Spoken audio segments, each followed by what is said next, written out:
नमस्कार. मधुमेहापासून मुक्ती हेच आपले ध्येय. भाग 12. आपण मधुमेहापासून मुक्त होण्यासाठी काय काय उपचार अवलंबू शकतो, आपल्या आहाराविहारातल्या सवयी आपण कुठल्या कुठल्या बदलायला हव्यात, याबद्दलचं आपण मार्गदर्शन या सिरीजमध्ये पाहत आहोत. या सिरीजमध्ये विहारातल्या बदलाविषयी आपण यापूर्वीपासून बोलत आहोत. त्याच सिरीजमध्ये हा पुढचा भाग. तर आत्ता आपल्याला सगळ्यात महत्त्वाचं म्हणजे काय आहे, मधुमेही व्यक्तीने आळशीपणा सोडणं खूप महत्त्वाचं आहे. लेझीनेस जो आहे तो मधुमेहाचं प्रमुख कारण आहे. कारण मधुमेह होण्यासाठी दूषित कफ आणि दूषित मेद हे प्रमुख कारण आहे. म्हणजे फॅट मेटाबॉलिझम जे आहे ते बिघडलेलं आहे आणि कफ जो आहे तो अधिक प्रमाणात वाढला आहे. हा कफ कशाने वाढतो? या कफाचा गुणधर्म काय आहे? तर मंद हा गुण आहे कफाचा.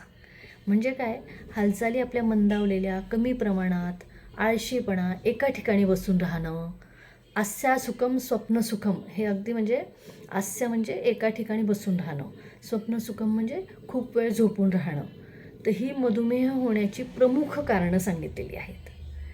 त्यामुळे एका ठिकाणी खूप काळ बसून राहणं हे मधुमेहासाठी खूपच वाईट अशी घटना आहे. मधुमेह होताना पूर्वरूपांचं वर्णन करताना, म्हणजे पुढे जाऊन ह्या व्यक्तीला मधुमेह होणार आहे याची काय लक्षणं आहेत असं सांगताना काय सांगतात ग्रंथकार, की एक पळणारी जी व्यक्ती आहे तिला थांबावंसं वाटतं, एक चालणारी व्यक्ती आहे तिला एका ठिकाणीच उभं राहावं असं वाटतं, उभ्या राहिलेल्या व्यक्तीला बसावंसं वाटायला लागतं, बसणाऱ्या व्यक्तीला आडवं पडावंसं वाटतं, आडवं पडलेल्या व्यक्तीला झोपून जावंसं वाटतं. म्हणजे अधिकाधिक क्रिया ज्या आहेत त्या कमी कमी कराव्या असं वाटायला लागणं हे एक मधुमेहाचं लक्षण आहे. म्हणजेच काय, की एका ठिकाणी खूप काळ जर बसून राहिलो तर तुमची साखर वाढण्याची अधिकाधिक शक्यता आहे. मग कदाचित काय असेल, की तुमच्या कामाचं स्वरूपच असं आहे की तुम्हाला एका ठिकाणी तासनतास बसून राहावं लागतं आहे. अशा वेळी काय करायचं आहे, की 1 तास झाला की त्यानंतर एक थोडीशी चक्कर मारायची आहे, शतपावली करायची आहे. कंटिन्युअस 3-3, 4-4, 10-10 तास एका ठिकाणी बसून कम्प्युटरवर कंटिन्यू काम करत राहणं हे सुद्धा मधुमेह होण्यासाठी प्रमुख कारण असू शकतं. किंवा मधुमेह झालेला असेल तर ती तुमची रक्तातली साखर अधिकाधिक वाढण्यासाठी सुद्धा ते कारण असू शकतं. कारण काय आहे, एका ठिकाणी तुम्ही बसलात की त्यानंतर तुमच्या शरीराची हालचाल मंदावल्यामुळे तुम्ही जे काही आहार शरीरात घेतलेला आहे, ज्या कॅलरीजचा इंटेक तुमचा झालेला आहे, त्या कॅलरीज तुमच्या कुठेही वापरल्या जात नाही आहेत. म्हटलं तर तुम्ही काम करत आहात, बसून बसून तुम्ही कम्प्युटरवर काम करत आहात, तुमच्या बुद्धी इंद्रियाचा अधिकाधिक वापर होतो आहे, तुम्ही अधिकाधिक विचार करत आहात, परंतु शारीरिक हालचाल जी आहे ती तुमची अजिबात होत नाही आहे. म्हणजेच तुमच्या कॅलरीज ह्या अजिबात वापरल्या जात नाही आहे. तर असं जे काही कारण आहे त्यामुळे तुमची शुगर वाढण्याची शक्यता आहे. म्हणून तुम्ही ते टाळलं पाहिजे. दिवसाचा जो काळ आहे तो अधिकाधिक क्रयशक्तीसाठी वापरणं हे खूप गरजेचं आहे. त्याच्यामुळे तुम्ही ॲक्टिव्ह असणं हे सुद्धा मधुमेहाला दूर ठेवण्यासाठी कारणीभूत असू शकतं किंवा असलेला मधुमेह नियंत्रणात आणण्यासाठी तुम्हाला त्याचा उपयोग होऊ शकतो. म्हणून ह्या गोष्टी तुम्ही अतिशय कटाक्षाने पाळायच्या आहेत, की आळशीपणा हा सोडायचा आहे. काहीतरी ॲक्टिव्ह वर्क, आणखीन आठवड्यातनं एकदा किंवा 2दा तुम्ही काहीतरी जोरदार शारीरिक हालचाल करता येईल असं काम करणंसुद्धा गरजेचं आहे. म्हणजे काय, की आठवड्यातनं एकदा एखाद्या काहीतरी गोष्टीची स्वच्छता करणं. आज काय पूर्ण जिनाच चांगला झाडून किंवा धुवून स्वच्छ केला आहे, आज अंगण झाडलं आहे आणि ते पाणी मारलं आहे, बागेचं काम केलं आहे, किंवा आज बाथरूमची स्वच्छता केलेली आहे, ज्याच्यामध्ये आपल्या सगळ्या शरीर अवयवांना चांगल्या प्रकारे जोरदार हालचाल होणार आहे अशा पद्धतीचा व्यायाम, किंवा खूप जोरात पळण्याचा व्यायाम आहे, किंवा एखाद्या जिममधली काही एक्सरसाइजेस आहे, बागेत जे जिमचे इन्स्ट्रुमेंट लावले त्यातला काही एक्सरसाइज आहे, ते चांगला व्हिगरस एक्सरसाइज ज्याला म्हणू आपण, ज्याच्याने अगदी घाम येणार आहे, असा चांगल्या पद्धतीचा ॲक्टिव्ह एक्सरसाइज करणं हे सुद्धा तुम्हाला तुमची रक्तातली साखर नियंत्रणात आणण्यासाठी उपयोगी ठरणार आहे. त्यामुळे आळशीपणा सोडायचा आहे. मग झोपेबाबत काय तंत्र आहे? तर झोप ही अतिशय आवश्यक आहे. पण तू म्हणून वामकुक्षी आपल्याकडे सांगितलेलंच आहे की वामकुक्षी घ्यावी वगैरे असं काहीतरी पळवाटा लोक काढतात. तर ते अतिशय चुकीचं आहे. झोपायचंच असल्यास जेवणाआधी तुम्ही अर्धा तास, म्हणजे तुम्ही फार पहाटे लवकर उठत आहात आणि ॲक्टिव्ह आहात, शारीरिकदृष्ट्या तुम्ही दमलेले आहात, मग दुपारच्या जेवणाच्या आधी तुम्ही 15 मिनटं वामकुक्षी घेतली तर चालू शकेल.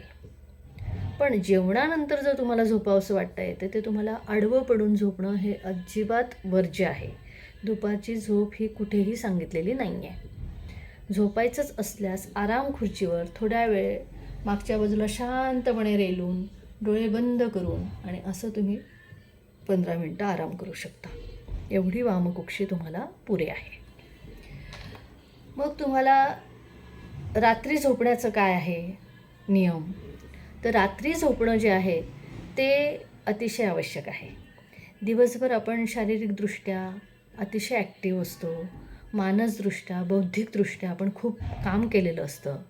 त्यानंतर इंद्रियांची क्रयशक्ती वाढण्यासाठी, इंद्रियांना ताजेतवाने होण्यासाठी, त्यांचं काम त्यांनी अधिकाधिक चांगल्या पद्धतीने करावं यासाठी रात्रीची झोप ही अतिशय आवश्यक आहे आणि ती योग्य वेळी घेणंही तितकंच महत्त्वाचं आहे. रात्री झोपल्यामुळे काय होतं की रात्री सूर्य आकाशात नसल्याने तमोगुणाचं प्राबल्य असतं, अंधाराचं साम्राज्य असतं.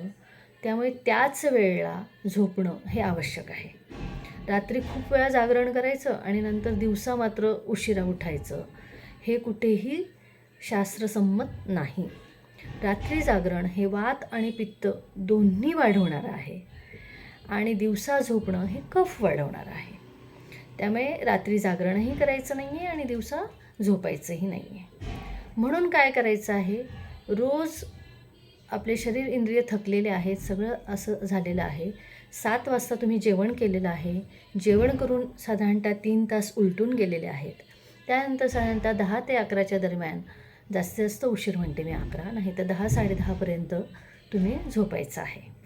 म्हणजेच काय होणार आहे की पहाटे जेव्हा सत्वगुणाचा उदय झालेला आहे, सत्वगुण सगळ्याकडे प्रकाशित झालेला आहे, अशी सूर्योदयापूर्वीची 1.5 तासची वेळ आहे ब्रह्ममुहूर्त, तेव्हा उठून तुम्ही तुमच्या दिनक्रमाला सुरुवात करू शकता.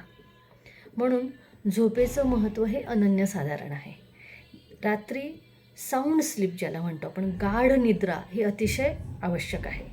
आणि जर रात्री गाढ निद्रा नसेल, सारखी स्वप्न पडत असतील तर ते काय म्हणतात त्याला, रॅपिड आय मूवमेंट स्लीपची असते. म्हणजे ज्या वेळेला स्वप्न वेगवेगळी पडलेली असतात त्यामुळे तुमचा डोळ्याचं बुबुळ जे आहे ते सतत असं फिरत असतं, तिथे कुठलीही शांतता नाही आहे. तुम्हाला डोक्याला पण असं शांत वाटत नाही, सकाळी उठल्यावर तुम्हाला प्रसन्न वाटत नाही आहे. आरोग्याचं लक्षण सांगताना काय सांगितलं आहे, सुख स्वप्न, रात्री छान झोप येणं आणि सकाळी अतिशय छान आनंदाने जाग येणं, ही दोन्ही लक्षणं जी आहेत ती स्वास्थ्याची आहेत. तर हे दोन्ही गोष्टी आवश्यक आहे. म्हणजे रात्री छान गाढ झोप येणं आणि सकाळी छान झोप लागलेली आहे आणि त्यामुळे टवटवीत उत्साही अशा पद्धतीने जाग येणं, हे दोन्ही गोष्टी घडल्या तर तुम्हाला तुमची साखर नियंत्रणात आणायला खूप उपयोगी होणार आहे. जर तुम्ही रात्री खूप जागरण करत आहात, तुम्ही स्ट्रेसमध्ये आहात, अतिशय ताण आहे तुमच्या याच्यामध्ये आणि सकाळी उठल्यानंतरसुद्धा तुम्हाला अजिबात उत्साह वाटत नाही आहे, तर हे याने तुमची शुगर ही वाढणार आहे. त्यामुळे छानपैकी रात्री झोपायचं आहे. आणि कधीकधी काय झोप लागत नाही, प्रयत्न केला, झोपायला गेलात, काही लोक म्हणतात की नाही आम्ही जातो 10 वाजता झोपायला, पण त्याच्यापुढे 2-2, 3-3 तास मला झोप लागत नाही. तर हे कशामुळे होतं हे आपण फाइंड आउट करायचं आहे. बऱ्याच वेळा कफ वाढल्यामुळे हे होतं. तर अशा वेळेला कफ का वाढला आहे, आपण जड जेवण करत आहोत का रात्रीच्या वेळेला, की उगीचच त्याच्याने खूप नुसतं आळसावल्यासारखं वाटतं आहे परंतु मन मात्र स्थिर नाही आहे, त्यामुळे झोप येत नाही आहे, असं काही होतं आहे का, याचा अभ्यास करायचा आहे. जर तसं काही असेल तर अशा वेळेला तुम्ही तर रात्रीचं जेवण हे हलकं किंवा रात्री उशिरा तुम्ही जेवलात 9-1 वाजता जेवलात की त्याच्यानंतर 9-10 वाजता जेवलात आणि लगेच 11ला झोपायला गेलात तर त्यामुळे सुद्धा तुम्हाला झोप नीट लागत नाही. तर कारण कफाचं आधिक्य आहे त्यावेळेला. तर असं काही तुमचं चुकतं आहे का हे सुद्धा तुम्ही बघायचं आहे. काही वेळेला काय होतं, काहीतरी तिखट मसालेदार स्पायसी पदार्थ खाल्लेले असतात त्यामुळे खूप जळजळ होत असते, पोट अस्वस्थ असतं, वात वाढवणारे पदार्थ खाल्लेले असतात, पोटात गॅस झालेले असतात, अधमान असतं. अशा वेळीही तुम्हाला नीट झोप येत नाही. तर हे सुद्धा तुम्हाला टाळायचं आहे. म्हणजे अति जेवण जसं टाळायचं आहे, पोट खूप जड झालं त्यामुळे पण झोप येत नाही, पोटात जळजळीत पदार्थ खाल्लेले आहेत, पित्त वाढणारे, गॅस वाढणारे असे पदार्थ खाल्लेले आहेत रात्रीच्या जेवणामध्ये तर त्यामुळे सुद्धा झोप लागत नाही. तर हे दोन्ही गोष्टी तुम्ही टाळायच्या आहेत. दुसरं कारण कधी कधी काय असतं की खूप जास्त स्ट्रेस असतो. काही वेळेला खूप विचार करत असतो, सतत विचार येत असतात मनामध्ये आणि त्यामुळे झोप लागत नाही. तर तसं काही कारण असेल तर हा स्ट्रेस कमी होणारं म्हणजे काय, थोडंसं मेडिटेशन करायचं, थोडासा प्राणायाम करायचा, त्याच्यामुळे सुद्धा छान झोप येते. आणखीन एक कारण असतं की झोपायच्या आधी 1 तासभरपर्यंत मोबाईल किंवा टी व्ही, कम्प्युटर या साधनांचा वापर करायचा नाही आहे. याचा वापर केल्यामुळे सुद्धा झोप लागत नाही.